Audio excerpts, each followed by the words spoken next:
പ്രിയപ്പെട്ടവരെ നമസ്കാരം. അഗുരു വിഷനിലേക്ക് എല്ലാവർക്കും സ്വാഗതം. എല്ലാവർക്കും സുഖം തന്നെയെന്ന് വിചാരിക്കുന്നു.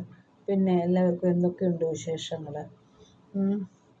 അപ്പം ഞാൻ പറഞ്ഞ പോലെ തന്നെ നിങ്ങളെല്ലാവരും പച്ചക്കറി തോട്ടമൊക്കെ ഉണ്ടാക്കണം. അവരുടെ വീട്ടുവളപ്പിൽ നല്ല രീതിയിലുള്ള പച്ചക്കറി തോട്ടങ്ങൾ നമുക്കുണ്ടായെങ്കിൽ മാത്രമേ നമുക്ക് ആവശ്യമുള്ള പച്ചക്കറികളൊക്കെ പറിച്ചെടുക്കാൻ പറ്റത്തുള്ളൂ. അതുകൊണ്ടാണ് ഞാൻ ഓരോരുത്തർക്കും പറയുന്നത്, അടുക്കളത്തോട്ടം നമ്മുടെ വീട്ടുവളപ്പിൽ ഉണ്ടാക്കൂ എന്ന്. പിന്നെ വിഷമമില്ലാത്ത നല്ല പച്ചക്കറികൾ നമുക്ക് പറിച്ച് ഉപയോഗിക്കാൻ പറ്റും. അത് തന്നെയല്ല, നമ്മുടെ മനസ്സിനൊരു പ്രത്യേക ആനന്ദം, സന്തോഷമൊക്കെ നമുക്ക് കിട്ടും.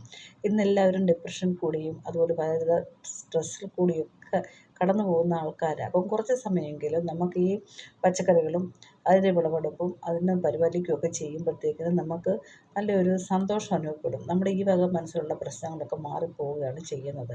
അല്ലേ? എപ്പോഴും മനസ്സ് സന്തോഷം ഫില്ല് ചെയ്യാൻ പറ്റും. നമ്മളിപ്പം ഒരു പാത്രത്തിൽ വെള്ളം